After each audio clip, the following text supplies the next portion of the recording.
welcome to The Red Menace. We're a comedy news podcast bringing you news from places that have names that we know. My name's Chris Bolson. And I'm Alison Hoare. I've spent the last fortnight or so doing jury duty, serving my great nation of Australia as part of our legal system. And I've got to say, jury duty fucking owns. It's really good. What specifically about it owns? So normally my work hours are 8:45 to 5:15, which because of my commute means I have to get up at like 6 a.m. So jury duty goes from 10 till 4. Okay, that's already quite palatable. Yeah, it's much closer to my home than my work is, so I get up now at like 7:30, which I know doesn't sound like a huge sleep-in, but for me is a huge sleep-in. You get So here, I'm going to run through the day of jury duty, and this is in an ideal world. I'd love to know, yeah. So, I turn up, but sometime before 10, they're not that touchy about it. Then we do 90 minutes of courtroom. Then we get a half-hour morning tea break. Then we do an hour of courtroom. Then we get a 1-hour lunch break. Then we do 2 hours of courtroom. Then I go home. And on top of that, whenever the lawyers want to have a legal argument, the jury's not allowed to be present. So what we do is we leave the courtroom and we go and hang out in the jury room. And I've got to say, is there tea and coffee back there? There is tea, there is coffee, there are biscuits, there are fruit. There are biscuits? There are biscuits. What a luxury! And I got to say, I think we probably spend about 50% of our time just chilling in the jury room. So my advice for anyone is do jury duty. Do more crimes so that more people get to do jury duty. Jury duty is awesome, and I don't want to go back to work ever. I want to do this as my job. It's so good. Well, that's good. Yeah. So everybody should serve their country specifically in the context of a jury. Everyone should serve their country specifically in the context of doing crimes, so Chris gets to be in more juries. Yeah, if you could make them like not too intense crimes, like I don't want to be on like a light-hearted fun crime. Yeah, like I don't want to be on like a murder jury. That's like too much. I can't tell with that. Yeah, true. I don't want to be able to be able to let a family down, you know? Yeah, I think everyone's going to kind of be, but just maybe some light treason perhaps is a fun one. If our listeners could do some crimes but nothing that'll like keep me up at night, you know? Yeah, something like something shoplifting. Funny, something of a comedy value. Okay, but if you're gonna do like shoplifting, like trip over or do something funny, I want there to be some good CCTV footage. You know? Yeah, don't traumatize the shop assistant. No, if possible, have the shop assistant be in on it, so then there's a conspiracy, and that's very fun. Well, that would be an even longer trial if there's a conspiracy involved, which would be ideal. Yeah. Ideal so jurors don't have to go back to their day jobs. Do you have a story to start us off, Alison? Yeah. Well, shall we get into talking about some crimes since we started talking by jury? Hell yeah, let's do it. Okay. This is a bit of a weird story from news.com.au. And it says, Melbourne mum reveals how $10 Kmart undies saved her life. I mean, I can think of some ways that they could save your social life, like but not the way they could. Like they could really help you out in an emergency, if you know what I mean. But I don't know how it'd save your physical life. Yeah, well, this is by Rebecca Scanlon for news.com.au, and there's a little subheading here. It goes, a Melbourne mum has shared a Kmart hack like no other, revealing her $10 nude undies came in handy in a terrifying situation. Okay. I definitely got clickbaited into reading this story. Yeah. And yeah, it was quite a clickbait, but let's get into it, shall you? Shall we, rather? Who doesn't love... You shall. Yeah, Chris, read the story for me. No. Who doesn't love a good Kmart hack? Single mum Belinda Gree definitely does, and she's boldly crediting her trusty $10 undies from the budget superstore with saving her life. The mum of 3 from Melbourne told news.com.au her new striped underwear, which she lives in, recently saved her from a terrifying gang of youths. Okay. Confused? Let me explain. I feel like you shouldn't live in. I think this is setting up to be very uncomfortable, and I don't like it. But also, I don't think you should live in one pair of underwear. Just saying. Well, maybe she owns like 50 pairs of this underwear. By No, the I think way, she owns one pair that she washes every single night. I hope to God. Well, yeah, I'm sure she washes it every single night. But by the way, I feel like we should point out, because I know quite a few of our listeners are from the United States, that in the United States, Kmart's kind of like an abandoned, like scary hellhole. But Kmart is still thriving and well here in Australia.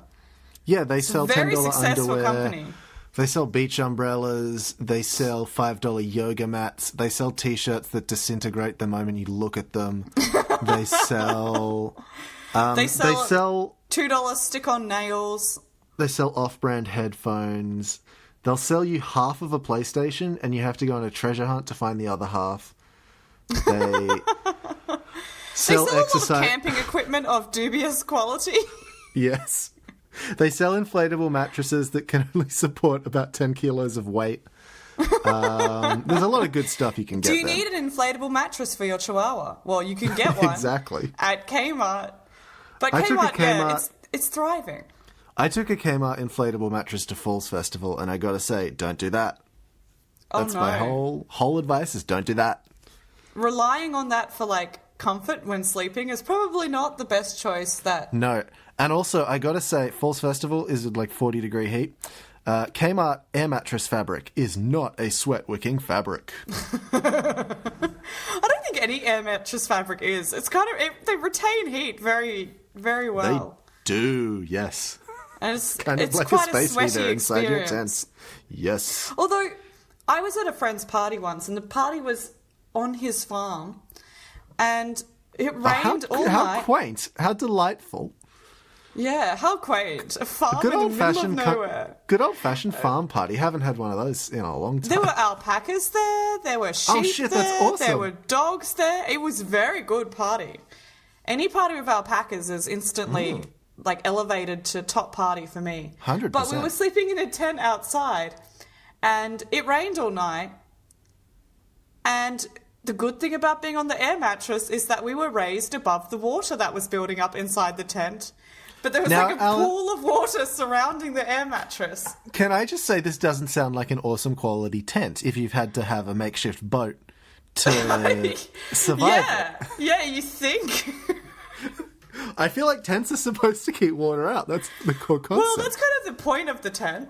But there were 3 of us sleeping on the one air mattress, and I was on the end, and there was another friend on the other end, and then one in the middle. And then when I stood up, it kind of like lowered the friend on the other end of the mattress into the water.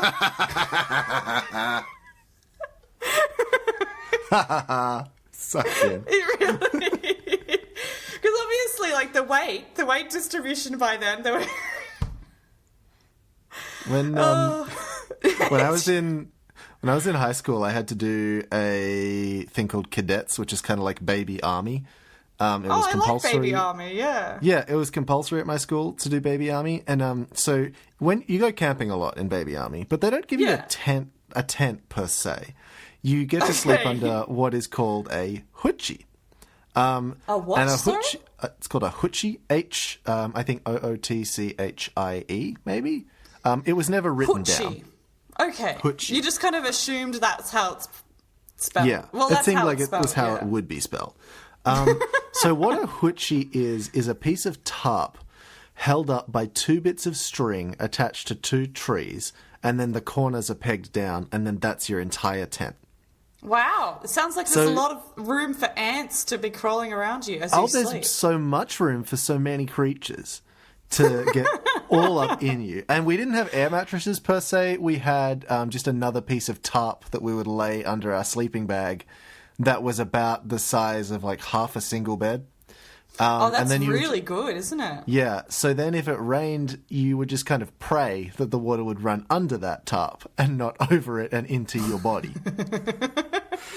So and then, functionally, all the leaf litter is just starting to, yeah, exactly, disintegrate your sleeping bag. Yeah, you start to become one. You start to decay into the forest floor. Exactly. So you're sleeping under like a roof with no walls that's made of about a nanometer thick fabric that is water resistant-ish, and usually has holes in it.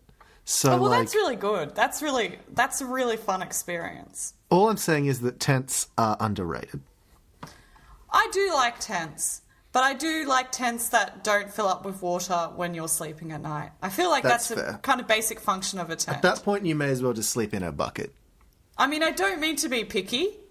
But I think that filling up with water is not what a tent is designed to do. I don't think this is a controversial perspective, but I don't think sleep should be... It might be controversial in the camping circles, because they might be like, look at this millennial slowfag who doesn't want to sleep in a tent filled up with water. I'm sorry, I don't want wet sleep. Is that really that dramatic of a perspective, to not want wet sleep?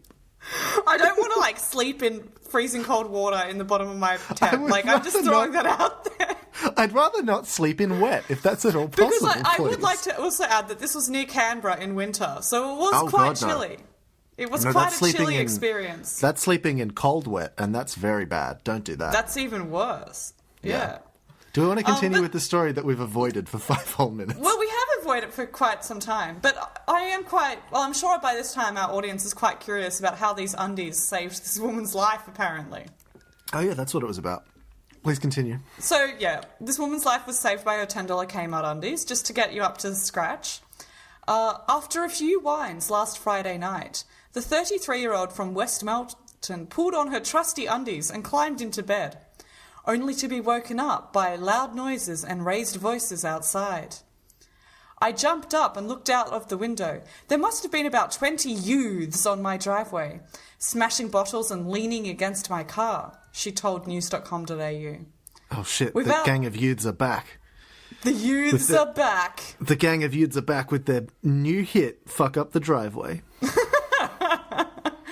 But at this time, there's 20 of them. It's a pretty big band. That's a considerable band.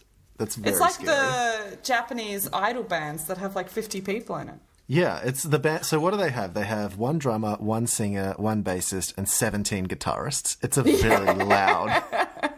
And then there's a couple of people who just stand in the background swaying with the music. I'm not sure I understand. I'm sorry, Siri just thought I was talking to her when I was actually talking about the band Gang of Youths, Siri. What did you say that Siri thought? I have absolutely no idea. I'm constantly on edge that I'm going to trigger my Google thing and my Google will start talking to me, but let's continue. Yeah. Without thinking, she ran outside telling them she'd call the police and they were on their way. I couldn't believe it when the mob started running away from me. I was in disbelief, she said. That is what couldn't believe it means. But just as Belinda was about to praise herself for her stellar efforts, one of the youths called out something nasty. They told me to get back in my house because I was naked and they didn't want to see it, she said. Ew, yucky lady parts. Ew, no. Yucky, naked lady. Ew, gross, cooties. I don't want to see it. I just want to destroy your property, but I don't want to see your yucky naked lady parts. Ew, is this a gang of lady? Is this a gang of 10-year-old youths? When she says youths, does she mean well, maybe. children? It sounds like they must be at max 12 years old, Because I think most older than that, fucking ne'er-do-wells see a nude woman, traditionally they'll be ooh, interesting, not yucky, get it away. Enough early 2000s teen comedies that involve raunchy comedies to know that teenage boys like naked ladies. It's a classic setup. That teenage boys will do something house, and then they come to out make nude. the naked lady. And then if it was a horror movie, she would lure them in with her feminine wiles and then kill them all. And actually, that sounds like a good... I'd watch that. Well, maybe that's what she was trying to do. But in fact, she wasn't naked. She was wearing $10 nude-coloured Kmart undies. Fair enough. Which is, there you go. She said, Now, okay. Seeing She as said, the nude-coloured undies are white people nude-coloured undies, maybe we should start calling them, like, I'm wearing Caucasian undies. Yeah, well, let's go with that. It's Caucasian undies. It wouldn't have worked if she wasn't Caucasian with these nude undies. But maybe Kmart has a whole range of nude undies for tricking youths into thinking you're naked. That's true. It is a very important market to... It is. It's like, Kmart's like, now how can we work with this into our marketing department? Kmart's new Crime Stoppers. Trick youths into thinking you're naked, but With only the these. right... Only squeamish youths who are, like, afraid of nudity will... Wear our brand new Undies Be Gone to scare off any under 10-year-olds criminals that come to your home. With the threat of scary vaginas that they will run screaming for the hills from. The concept of, like, a gang of, like, you know, criminal youths, like, making trouble who are, like, immediately they see someone that they think might be naked. They're not quite sure because it's a little bit dark. They could be wearing underwear or they could be naked. They're like, ooh, and run away. I'm going to assume that she had, like, a T-shirt or something on the top, which means that from their perspective, she was wearing, like, just a T-shirt and no underwear, which is a real look to confront criminals with. That's, like, a power move that I really respect. It is a very good look. She goes on. She said, I jolted back inside and burst out laughing. My favourite high-waist undies had literally saved me from a scary gang. It's the best security system ever. A scary gang of toddlers. Like, also, didn't she say they were striped? In which case, those kids must have thought she had some sick tats all up in her zone. Well, that's very true. See, here's the thing, though. All of this thing is going for... It's talking about $10 undies, but I think that's fake news because the undies actually were $10 for a pack of 3. Oh, so they're $3.33. So they're $3.33 repeater undies. That's pretty exciting. Yeah, do we think that even she better. actually... Do we think that the undies are all a ruse and she actually did go out there naked and then only realised afterwards that was maybe a silly thing to do and then was like, oh no, I had nude undies on. Maybe I was nude in front of some youths. Maybe that could be a crime. I should probably she say did I was wearing indecent Kmart exposure underwear. herself to a gang of 20 10-year-olds, which is 20 life sentences. So... Yeah, that's pretty indecent exposure. Frankly, maybe we got this all around the wrong way. Exactly. I like the story of confronting criminals in underwear. And they're immediately being terrified of the prospect of a woman who may or may not be wearing pants. Can I give you a story that is... I've been talking a bit more about, like, brands doing wacky stuff in our stories recently. Yeah, I mean, I love brands, brand cringe. I just love brand cringe so much. And this is, I've got to say, some next-level brand cringe. Just give me one sec. Okay, so I actually originally found this on Vox Technology website, The Verge. Okay. This headline reads, Microsoft is making an Xbox body wash. Why? Produced in partnership with the makers of Axe body spray. Why? Oh no. I just know the exact people who are going to wear this. It's going to be like angry YouTube gamers who are wearing this like Xbox Axe body spray. Oh no. I'm going to try and describe to you the aesthetic that they've gone for with this, which is, so I don't know if you know a lot about the Xbox branding, but green is the recurring, like, colour theme in it. Sure. So this does just look like a bottle of, like, Lynx body, I guess Lynx makes body wash, but think like, it looks like body wash, but with the Lynx thing on it. But it's got, like, a little, like, ribbed nipply texture on the outside of it, and it's bright green. Like apple green, think that. It's very, it's a loud colour. Okay, it's quite an experience to look at. Gaming lifestyle products have slowly but surely crept from the realm of clothing and specifically designed furniture to food and drink. Perhaps Gaming lifestyle products. That's the worst sentence I've ever heard. It's not great. As someone who, like, partakes in the occasional video game... The gamer identity is just kind of a little bit weird. It's so Because I'm very pretty sure objectionable. everyone plays video games at this point. But the moment someone calls themselves a gamer, I immediately stop wanting to have anything to do with that person. Yeah, it's like, everyone breathes. So let's all start calling ourselves Breather, and that can be our, identity, and we'll pretend we're really cool because we're a breather. Like, I play video games too, but I at least have the good decency to be ashamed of it, like most people.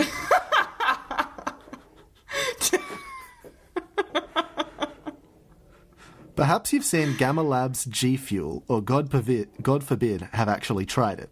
Maybe you even own a coveted gaming chair. Well, Microsoft is getting in front of an all-new trend, gaming-oriented personal care products. I guess perhaps it's a market that's untapped. I'm not sure. I mean, I could see it from the perspective of... I could see the marketing idea behind it, of these are some nasty, nasty boys playing their Call of Duty all day, and everyone's telling them they smell all the time.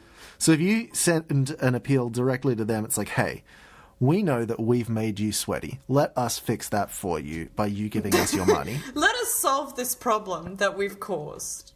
Exactly.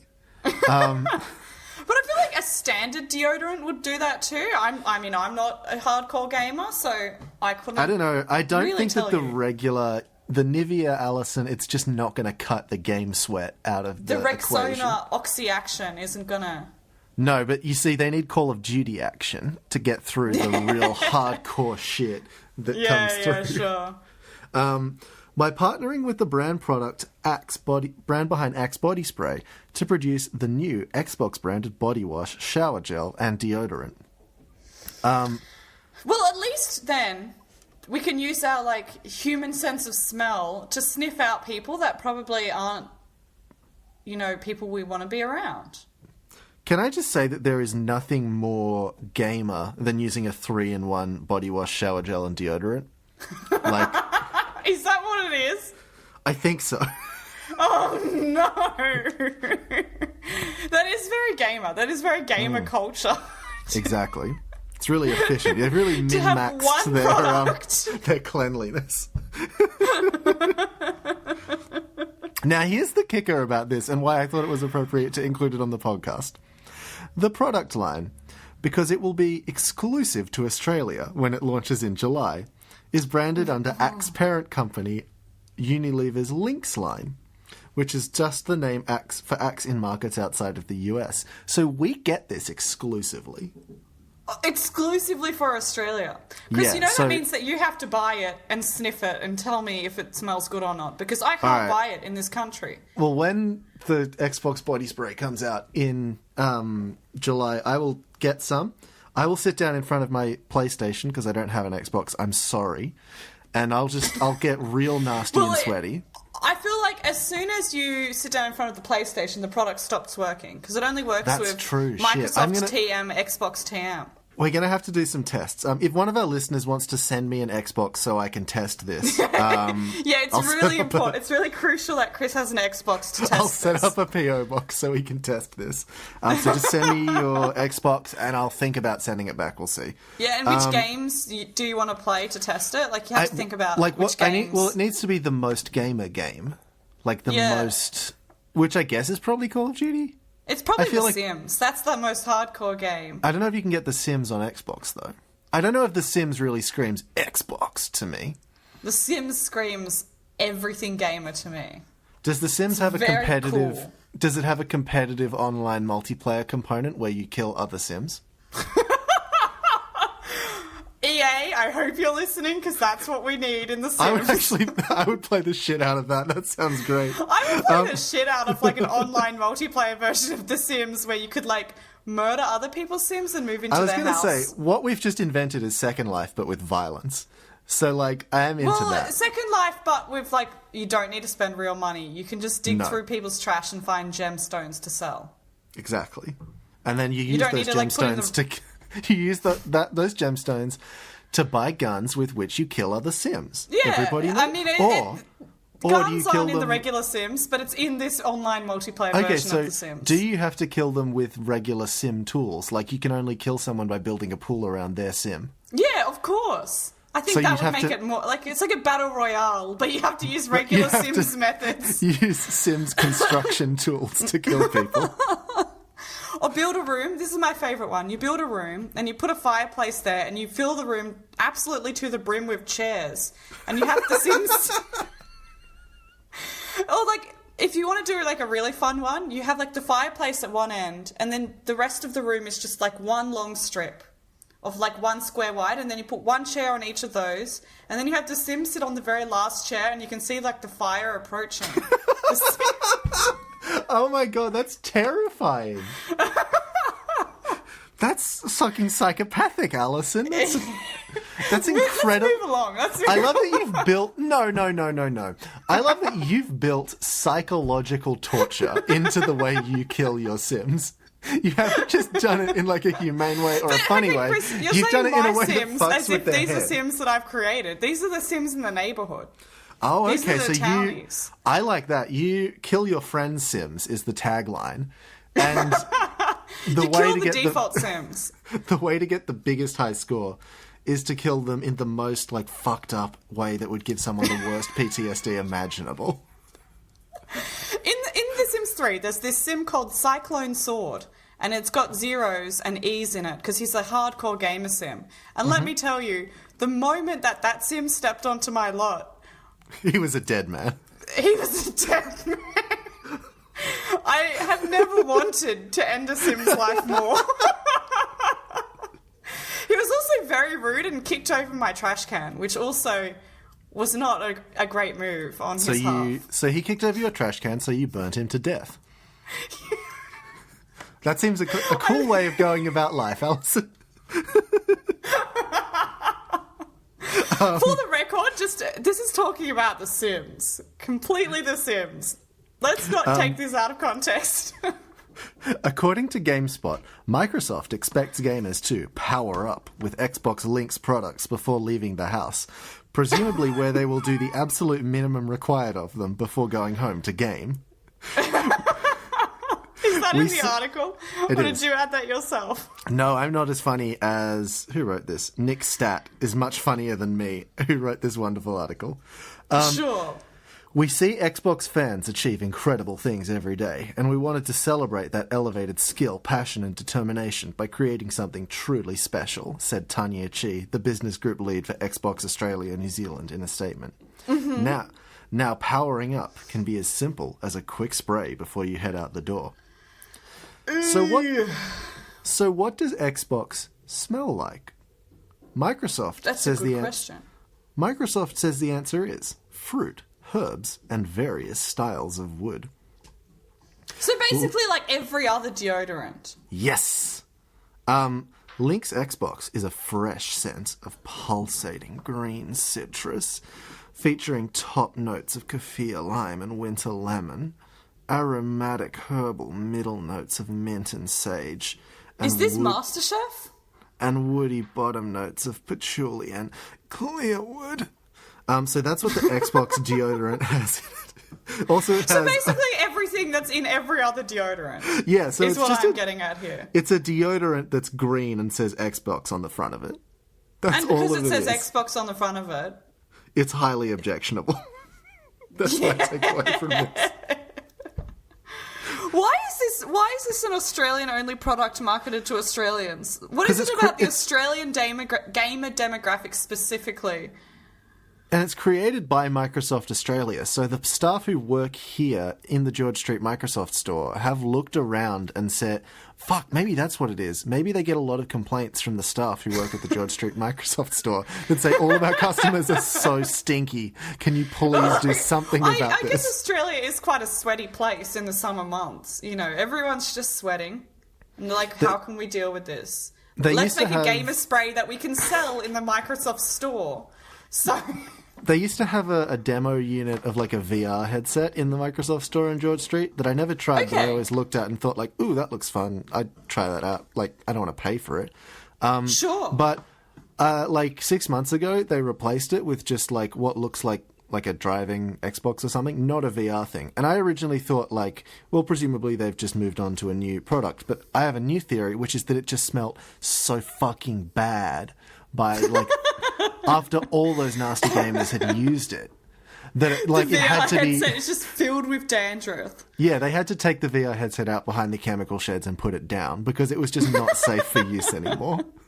It had just been on every head in the world, and they're like, we need to burn this. Exactly.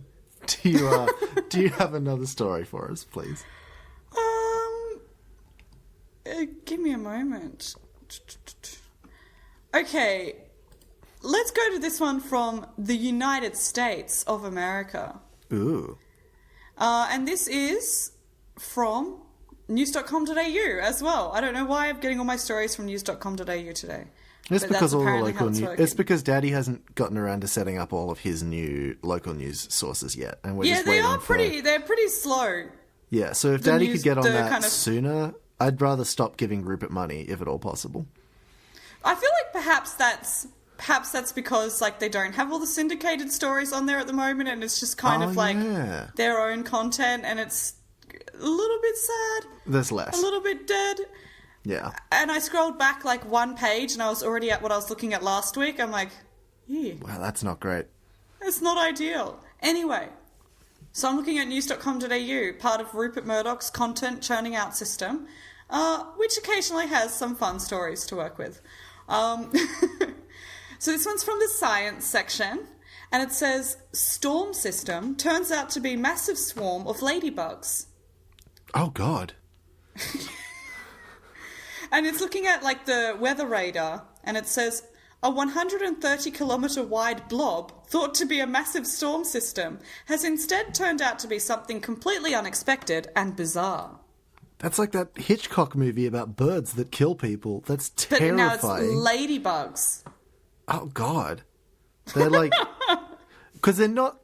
Ladybugs don't seem like an initially threatening animal, but if you make... No, they're not very threatening. They're but quite... If you got lots of like cute animals, like if you got kittens, but you had 130 kilometers wide group of kittens, I'd be scared of that. It would be quite a mass, like a mass of kittens. It's like the sheer movie... number of kittens would... It's like World War Z, but with ladybugs. That's just not...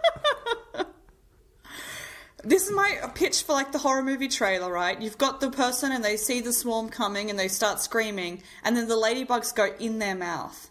Oh, no. And then they cut to black, but in the actual movie, which has a hard R rating, by the way, the person does, like, they come out of the rest of the body, and it's real nasty. Oh. Yeah. And that's what is going to happen in the USA. That is the last scene of the movie, and the rest of the movie is a 2-hour-long character drama building up to that one scare shot at the end. Exactly. We have to know what it is. And actually, that person is like a meteorologist, and all this time they were talking about like this scary storm that's coming, and we need to brace ourselves for the scary storm. But the storm the governments of the world just couldn't get it together, and it's all a metaphor for global warming. Yeah, exactly. And then the person actually, because global warming is fake, it turns out to just be ladybugs, and they kill this person. And only one person dies, and then the ladybugs all go away, and it turns out to have just been a natural phenomenon not caused by humans at all. Exactly. Sponsored by Fox News. Sponsored by Alan Jones and 2GB here in Australia. It's fun. Yeah. Yeah, it's just that one stupid climatologist who thought that the world was going to die. Of course, that's the climatologist who gets killed by the ladybugs. Yeah, it is. That's the person who dies at the end of the movie, is the 100%. Climatologist who was like, guys, global warming is coming. And then all of the other people in the world they rise up and they kill all of the scientists, and then they all bow down to Jesus, and then they give Rupert all of the money. The movie is written by climate science deniers, so they don't know how climate science works. So, yeah, global warming is coming. It's approaching, guys. Global warming is coming. The end of the movie is just, global warming does happen, and everyone's chilling on the beach, drinking mojitos, saying, it was a good thing after all. Now it's summer all year round. And it's like, you see, like, the polar bears, like, doing a dance party on, like, the nice green land that they're in now. This place is so much nicer without snow, you guys. All the penguins from Antarctica are like sipping like young coconuts on their tropical paradise. Now that I don't have to be cold, I can go swimming all year round. And then you've got like a clip to like poor people in some area that have kind of like where the water has risen up, and they're like, cool, now we've got cool beachfront property. Now we've got cool beachfront properties. I no longer have to vomit up my food into my children's mouths, and I just go to Outback Steakhouse instead. And this movie is sponsored by Outback Steakhouse as well. Of course. I don't know why. I don't know the politics of Outback Steakhouse, but I'm automatically against them because they are called that. Because they are called that, and I don't really think it has a lot to do with Australia. No. But let's get back into this story of this movie is coming beetles. Coming exclusively to Netflix in July. Starring Adam Sandler, coming to Netflix in July. Oh, hang on. Have you heard of the platform called PureFlix? I have not. It sounds like somewhere where you get pirated movies and porn. Well, PureFlix, in fact, is a production company which makes Christian faith movies. I stand by my original presumption. And this it's just a different kind of porn. PureFlix is an American production company and distribution company founded by David A.R. White and Russell Wolfe, inspired by Netflix. So I feel like we probably could pitch this... Fuck me, that's terrifying. Okay. We probably could pitch this movie to PureFlix and they would make it. We probably could. Let's get on that. So we can make the world a slightly worse place, but we can make us slightly richer. Yeah, we can become a little bit richer, but maybe we'll feel a little bit of shame. Or maybe we'll be too busy enjoying our beachfront property and money to care. I'm going to be so blasted on mojitos in the nice toasty future that no one's going to... It's going to be like Love Island or like Bachelor in Paradise, where everyone's just constantly tipsy with all the cocktails. Just perpetually drunk and arguing with each other and smooching randoms. It's going to be great. That's the future that global warming's creating, and those climate scientists are trying to stop us. What was the story about? I've completely forgotten. I'm going to read this story. I've gone a little bit off track. A mysterious blob that appeared on the US National Weather Service's radar wasn't a rain cloud or a storm, but a massive swarm of ladybugs. Meteorologist Joe DeAndra said the bug mass appeared to be 130 kilometers wide as it flew over San Diego County in Southern California yesterday. Mr. DeAndra told the Los Angeles Times the ladybugs were actually spread throughout the sky, flying at an altitude between 1.5 kilometers and 2.7 kilometers, with the most concentrated group about 16 kilometers wide.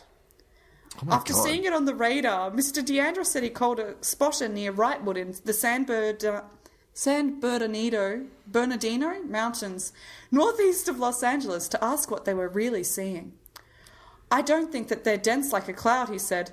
The observer said there you could see little specks flying by. So you're hanging out your washing in your countryside Alabama home. You're wearing just like your nice sundress. And your Kmart $10 underwear. And your Kmart $10 underwear. Actually, that's all you're wearing because consistency. So you're hanging that out and then a shadow looms over you. But it's not like a big shadow. It's like lots of little shadow dots. And then you don't realize... You think it's a big shadow originally and then you realise it's lots of little specks. And then this mass of ladybugs flies over you, delivering... I think at that point you'd think the apocalypse is here. Like, that's... You probably would. Like, that to me seems like one of the swarms from the Bible. Yeah, it feels very... I haven't read the Bible in a long time, so I don't know what the swarms were. But I think feel it was like... locasts. Okay. But at a distance, ladybugs and locusts quite hard to tell apart from a distance as well, I think. Yeah, well, maybe locusts are kind of in short supply these days and they've got to be creative. And they're in Alabama, so statistically this housewife is Christian, so, like, she would actually think it's the end of the world. Oh, no, it's true. Oh, no. Is there more to this? Not really. Not really. There's just a lot of ladybugs on the weather radar, and it's quite a spooky thing. That's very bad. So I'm going to go and get... But actually, hang on, there's a little note at the end that I don't know why news.com.au has chosen to include. It says, the National Weather Service office in San Diego wrote in a tweet, and they've got the quote there, but it doesn't really matter, in a tweet that had more than 1,000 likes and retweets. So, all right, well, I don't know why that's relevant. Why? It's not even that many. It's a lot for me because I'm a nobody. But like a National Weather Service, I feel like can get more that than 1,000 likes. That seems like it should likes. be more than that, especially with that news. Yeah. I feel like they don't know how to do viral content there at the National Weather Service. No, they need to get someone to work on their SEO for them. So I've got two things I want to talk about. One is just, it's not even a story, it's just a Facebook post that my dad sent me. Okay. But on the subject of scary animals, this is from ABC North Queensland, and the post reads, talk about an unwanted guest. Spelt with 1, 2, 3, 4, 5, 6 S's, and then a little snake emoji at the end. Oh, well, that's good that they've included the snake emoji, just in case you didn't get the snake reference with all the S's. Exactly. Belinda Court resident Mick woke up at 2:30am to find this visitor helping himself in the kitchen over the weekend. Relocating the 4.5-metre scrub python was definitely a two-person job. And so there's just a big nasty snake on his kitchen counter. And well, that's good. That's a good place for a snake. It's a good place for a snake. Now, the reason I brought this up is because my dad's currently on holiday in Europe, and I just love that even though he's not in Australia, he's still managing to send me this quintessentially Australian content of a snake invading someone's home. He's really getting that Australian experience even while he's abroad. Look, what I love about like the ABC regional Facebook pages is they barely share news. It mostly just shares weird photos of random things.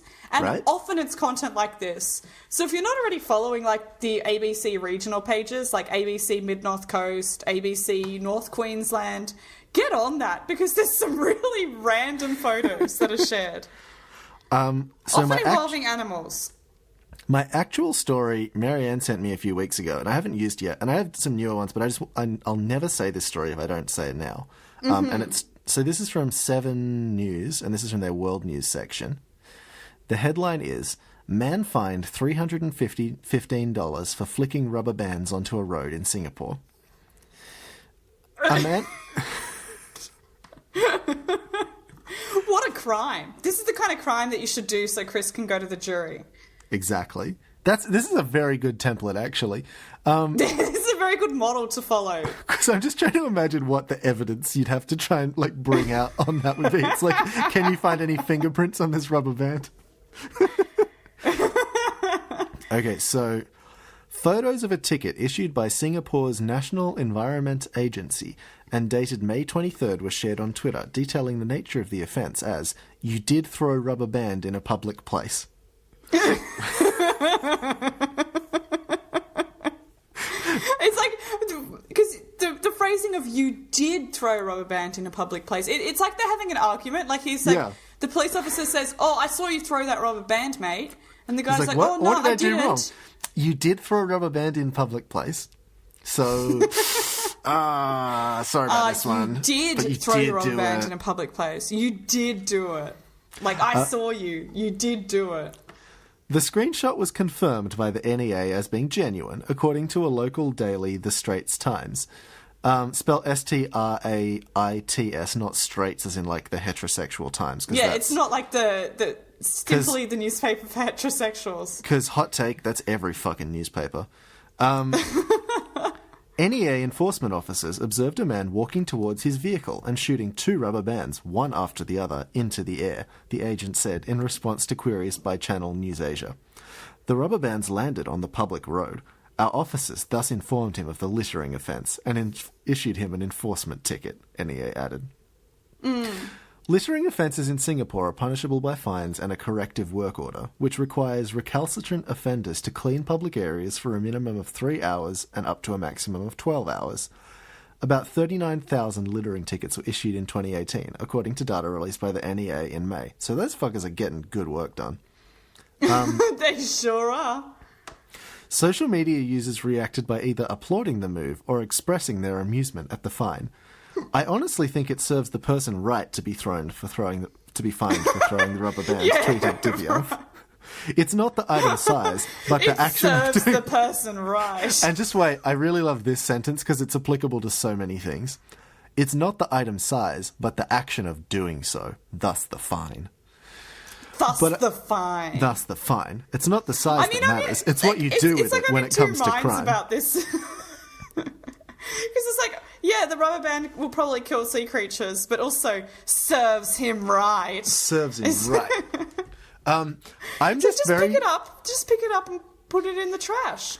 I'm very, very taken by this. I know this isn't how it actually happened, but in my head I have this like little video playing on a loop of the guy flicks the rubber band into the air and then like a SWAT team descends from the helicopter behind him. There's like sirens. As soon as they're watching. They're watching. And totally. As soon as it hits the ground, that's when they swarm in. Because they're he could catch it. He could catch it.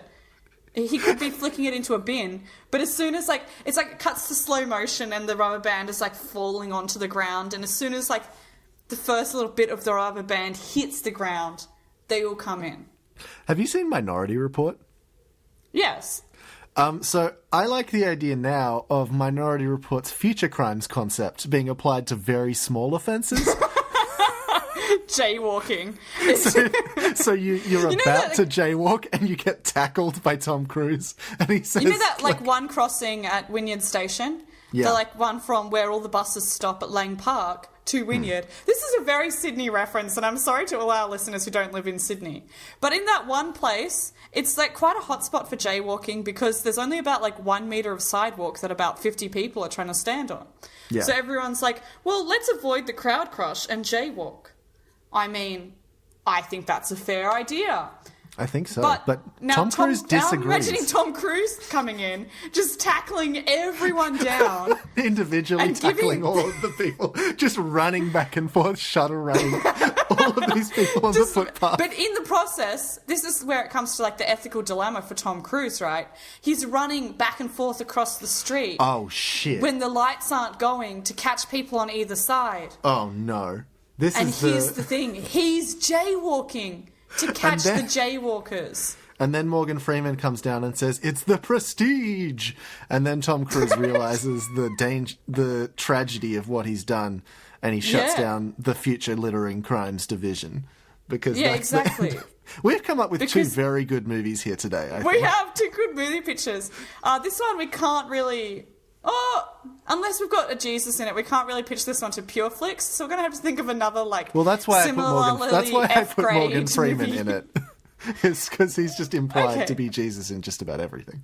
Yeah, well, maybe Pure Flix wants, a more secular movie that can, appeal to a more broad crowd. And it's maybe, people have the Morgan Freeman Jesus or the Morgan Freeman Freeman.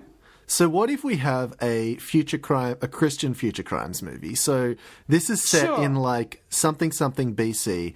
Whenever and they're still jaywalking in something BC. Joseph was the guy who went to Egypt, and then all the locusts and shit happened. Because that's that's him, right?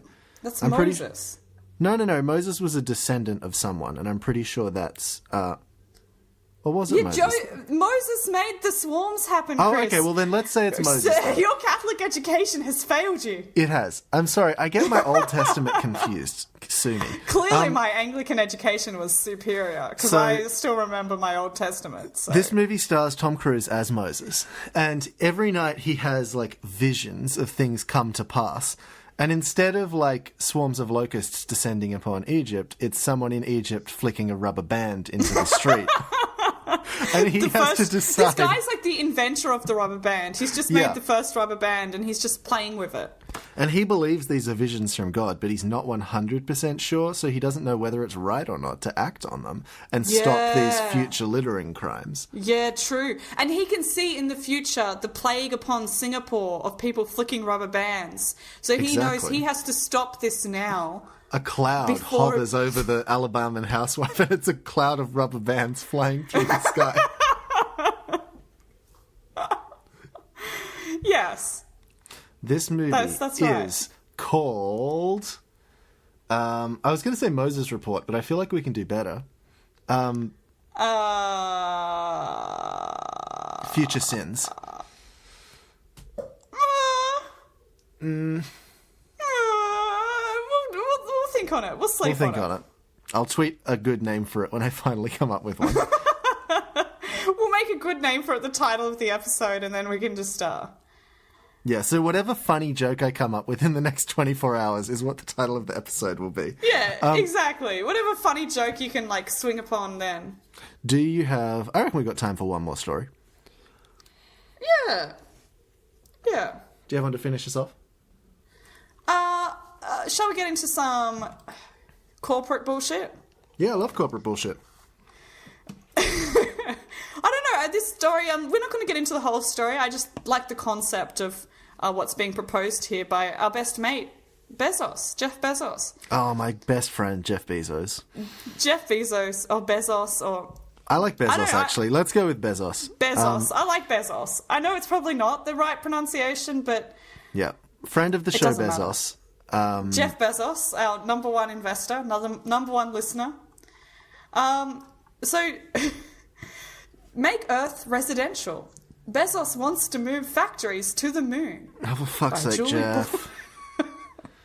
Jeff's gotten a bit tired of, like, exploiting human workers, so he wants to discover aliens to He wants to exploit lunar workers instead. Like, yeah. Jeff, I hate to break it to you, there's just rocks, and you can't union bust rocks, Jeff. He's like, human rights don't apply to outside moon of rocks. Earth. Oh, fine. There's no legal jurisdiction up there. There's no legal jurisdiction. No one's going to be, like, clamping down on my, like, breaching of workers' rights if I take my workers to the moon. Holy shit, that's going to be something that happens in the future, is people are going to go up to the moon and hunt humans for sport and be like, international waters, baby, because there's no one watching. Yeah, it's going to be like there. that. And people are going to have, like, a bank on the moon where they just put all their, like, offshore bank accounts. It's like off-planet bank accounts. People will be like, where do you keep all of your, like, which tax haven do you go to? Like, are you Cayman Islands, are you Bahamas? It's like, no, I'm the moon, baby. Oh, no, I'm the moon. Come on. Fucking moon, Get come with on. the times. Cayman Islands, that's on small Earth. Shit. Lame. Earth law applies there. Hey, I've heard that there's a pretty exciting new bank opening up on Io, orbiting Jupiter. It's got some pretty nice facilities, and that's a long way from the government eye. Because it's quite a long way away from the jurisdiction. It does take 6 years to travel there on any given spacecraft. So the government will never find your money. Now, we're not going to go too much into this story, because then I found that story, and then this morning another more funny thing happened on the internet, which you probably have already read. And we don't often talk about, like, American politics here, but it's just a really funny tweet that Donald Trump made this morning. Oh, God. Wow, okay. This is rock bottom for us. It says, "For all the money we are spending, NASA should not be talking about going to the moon. We did that 50 years ago. They should be focused on the much bigger things we are doing, including Mars, of which the moon is a part. Defense and science."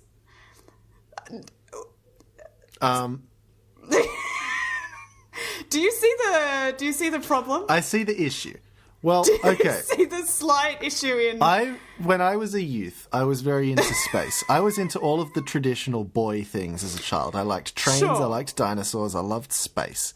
Yeah, it's like girls like dolphins and horses and something else. Boys like space and dinosaurs and trains. Exactly. That's the two genders. I was a big Do you like Thomas horses the or Tank Engine dinosaurs? Head. I'm not going to lie, I do like dinosaurs better. Horses Do you are like majestic. trains or dolphins? Dolphins, actually. But well, that's because I live in city and trains have been ruined for me just by exposure. Now, anyway, what slight problem do you see with this tweet? Because I don't see. It's really hard to notice. It's quite subtle. Well, here's what I was going to say: was that scientists theorized that the moon was created by another planet crashing into the Earth, and then a bit of the Earth got broken off, and now it's the moon and it orbits us. Sure. So who's to say that wasn't Mars, and then Mars just ran away because it was so scared after it kicked the Earth in the shins? It's like, oh no, crap. So Donald might actually be right on this one. Well, if my theory is correct, that Donald Trump is in fact from space himself, I feel like he might have a bit of insider knowledge here that we could draw upon. I think he's from underground.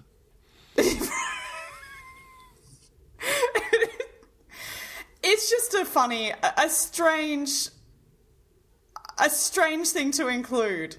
The moon came from Mars. That's now canon in our history of The the Mars, world. of which the moon is a part. That's the canon history of the world, exactly.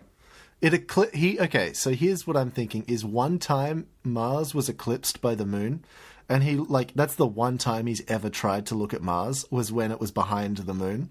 His eyesight isn't actually that great from that time he stared at the sun, so now he's kind of like... So he looked up and he said, but I'm looking at Mars and it's where the moon is, so I guess they're the same suck shit scientists. It's like, well, it's on the same spot, and how can something in the sky move? Yeah. That's crazy. He'll find a way to take away its rights as well. Yeah, but Bezos is... he's proposing to rezone the Earth for residential and to make, I suppose, the moon, which is a state of Mars, as we know, it's one of the provinces of Mars, to use that to create. Well, I mean, I don't factories see and how that's workers. I don't see how that's weirder than Alaska being part of the US. Yeah, true. Putting that out there. It's like New Caledonia being part of France. Exactly. Well, that's just colonialism. That's just good old-fashioned colonialism. Well, maybe this is why it is. Maybe that's why moon is part of Mars. Maybe That's in true. the The past, Martians like the colonized Martians it. colonized the moon. I think that's enough for today. That is. We're going a little bit off the rails, so let's end it. Let's I remember finish what I was this. going to say. Do you think that my Amazon Prime subscription will get me cheaper flights to the human hunting base on the moon? Yes. Awesome. That's all I need. Thank you Simple for listening. answer. Thank you for listening, everybody. Follow us on Twitter and Instagram at RedMenacast. Please recommend the show to your friends. We're going to be putting out some T-shirts soon. Now that I've said that, I have to actually organise it. So this is my way Now of that you've committing said that, to you it. have to do it. I have to do it. So thank you, everyone, for listening. If you like T-shirts, we're going to just tweet the link to it. Please buy them, and we will love the $8 that we make off that. Yeah. It's going to really help out. Yeah, I think that's about it. Again, no final pun. Alison, do you want to tell us about some of the fun Indonesian words that you've learnt recently? Because I think that's a good temporary substitute. Yeah, let's end with one important word that my teacher taught me the other day. Now let me just get this down. So, the phrase that I think is a crucial phrase for my time here, in fact, is this lovely expression, otak udang. And what's that one mean? Which means shrimp brain. So I think that's going to be useful. Shrimp brain. I think that's going to be really useful to my time here because I probably will be called that a lot and I need to understand what slurs I'm being referred to as. Sometimes when we make this show, I do think I'm a real shrimp brain, so I think that is a useful one. I'm a big shrimp brain. I'm a big otak udang. I feel like that's a very relevant word to myself, and I feel like that's why I need to know what it is. So when I'm introducing myself, it's like, hello, nama saya Alison, saya otak udang. And so they know I'm a shrimp brain from the get-go. You know they how don't expect anything more from me. Fan bases always have to have a name, like there's Bachelor has Bachelor Nation, and like Taylor Swift has Swifties, and like all that sort of thing. Can our fan base be and called... of course, like the Low Gang. Yeah, the Low That's Gang. the Can classic, the Low Can our Gang. fan base be the Shrimp Brains? Well, I was thinking we could be the Low Gang, but shrimp brains Okay, is we probably can just more be relevant. Low Gang, and then we can have all of those children as our... Everyone who says they're part of the Low Gang, we'll like tweet them and saying thanks for listening to our podcast. Thanks for listening, Low Gang. Or we can just hijack the Swifties as well. But we're trying to end the show here, I think. Yeah. Thank you for listening, Shrimp Brains. Have a nice day. Have an awesome day, Low Gang.